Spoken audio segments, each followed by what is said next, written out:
गुंडीचा राणी लो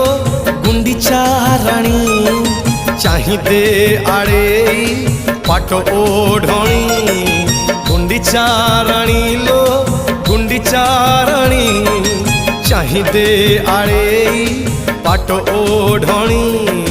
कालिया आसुची कुणिया होइल कालिया आसुची कुणिया होइल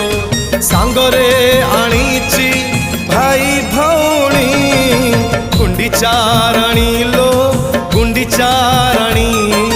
चाहिदे आड़े पाट ओढ़णी।